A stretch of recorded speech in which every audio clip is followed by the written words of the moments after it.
Hi there, future Ps. This is Wasim Asgar. I'm a licensed professional engineer in the US and Canada. I've authored several books on the topic of FE Electrical and PE Power exam preparation, and I also run popular exam preparation programs for FE Electrical and PE Power exams. So without further ado, let us dive into the content. How do you go about your preparation? The simple approach is not necessarily the easy approach.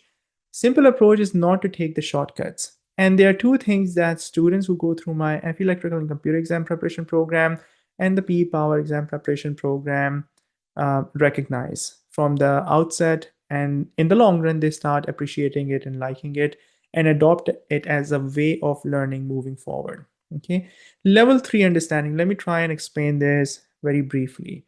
The way I approach learning and teaching is in the framework, using the framework of first principle understanding. What is first principle understanding? It basically means that you do not rely on scaffolding of fancy terms and definitions in order to sort of convey your point.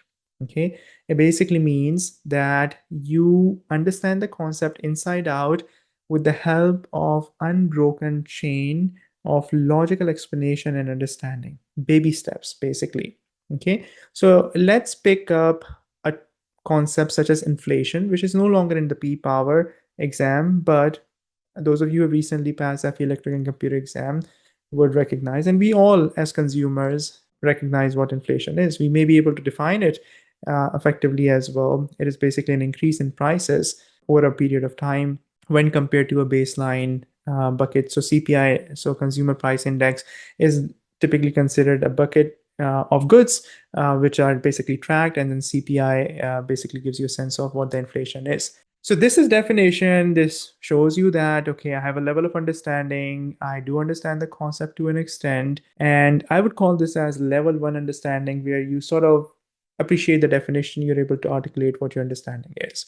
Level 2 would be, if I can create a framework, if I can create a mathematical model or throw an equation at you, right, to showcase that, okay, on top of that definition, I'm able to do some numerical calculations, manipulations, and computations to figure things out related to inflation. So if you've recently taken the FE Electrical and Computer exam, remember that equation D is equal to I plus I multiplied by F, where D is the inflation adjusted interest rate, F is the inflation, I is the original interest rate, right? So you may get more impressed by me knowing that, okay, Wasim can actually work with a few equations related to inflation, but that is still level 2 understanding. I've got this small request for you. 77% of you watching right now are not subscribed to the channel. That's a massive number. If this video is helping you out in any shape, way, or form, please do me a quick favor. Please hit the subscribe button and ring the bell. That way you will not miss out on any content that we've got planned, and it really supports the channel. Now, level 3 understanding is where not only you are able to understand that concept or use a mathematical formula. Mathematical formula sort of brings you to this plug and chug approach, which I'm going to talk about shortly. But level 3 understanding is that you are able to take this concept and apply this concept to another concept, and you can deal with problems that are multi-layered. Okay, so what is an example of a multi-layered problem?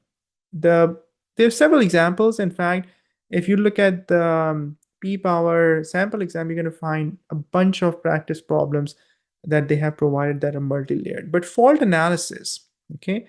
So fault analysis practice problems, fault analysis is one of the more difficult topics for the PE Power exam. If you just take a plug and chug approach and you end up using a program that tells you that just use the MBA method, right? Do this, do that, and that will help you solve the problems. It's going to disappoint you on the exam, because MVA method, for example, is only applicable to symmetrical three-phase faults. Fault analysis is multidimensional. You have to take a very immersive approach in terms of analyzing the nuances. For example, if you have a three-phase fault, that's a symmetrical fault. If you have a fault that does not impact all three phases equally, that is unsymmetrical fault. So that is at the definition level. Symmetrical faults only include the positive sequence components. So now we're talking about fault analysis, but where is this sequence component coming from, right? Remember I told you that three-phase systems, per unit systems, and symmetrical components impact everything else, and I actually circled fault analysis over there.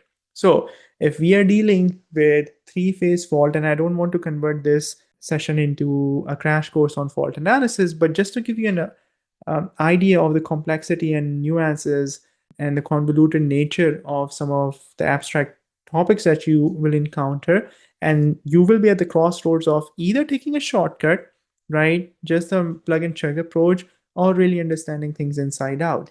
So how do I tackle fault analysis? I go through full-blown derivations in my program for three-phase fault, for symmetrical faults, for single line to ground, unsymmetrical, for double line to ground, line to line faults, okay? Step by step, explaining you how the equations come about so that you can see the entire development of the skyscraper of understanding. So symmetrical components only include positive sequence. So without having positive sequence understanding, you won't be able to appreciate it. Now, if we are dealing with unsymmetrical faults, there is an entire category of SLG, DLG, line-to-line faults, and then there is another layer of complexity, whether the ground is involved or not. Because if the ground is involved, right, then you basically have the zero sequence components coming into play. And how is the ground involved? By involving the ground, is actually the current going into the ground, the fault current, or is the ground being involved or the impedance being involved without impacting the ground? Because in that case, our handling of the impedance is very different. So without us taking time to understand these concepts 360-degree and developing a level 3 understanding, you can find yourself in utter disappointment on the exam. And even if you're using XYZ programs, which are heavily focused on numerical problems and just a high volume of practice problems, the P-Power exam is going to be a different story. This plug and chug approach might have helped you in the FE electrical and computer exam, but for the P-Power exam, remember it's the last filter that they're applying. And it is extremely important for us to also look at it as an opportunity, not only to just simply pass the exam, get our license, meet the requirements, but also to brush up on our fundamentals so that we come at the other end, okay, after having gone through this preparation, having spent on average, by the way, students spend about 300 to 400 hours, sometimes even more, for the P-Power exam preparation. So after you have spent this much time and effort, you pass the exam, hopefully in the first attempt, if you're using effective exam prep resources and you have proper planning, execution, commitment. But the byproduct which you carry forward is a refined and refreshed understanding of all these convoluted concepts that might have always evaded you when you got first exposed to them either in your studies or at work.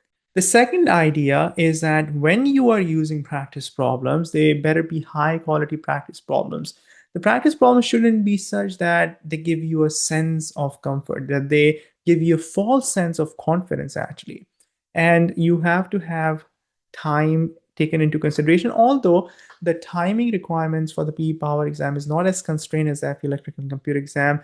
FE electrical and computer exam is quite literally a race against time, but the P-Power exam is a different story. So we need to make sure that we are doing high quality practice problems, sample exams under time constraints. Within my FE electrical and computer exam preparation program and the P-Power exam preparation program, I have computer simulated practice exams with timers so that not only you can work with high quality practice problems with detailed solutions, but you can also time yourself along the way without requiring any external time watch. If you're new to this channel, please consider subscribing. On a weekly basis, I'm creating content for FE electrical and P-Power exam preparation.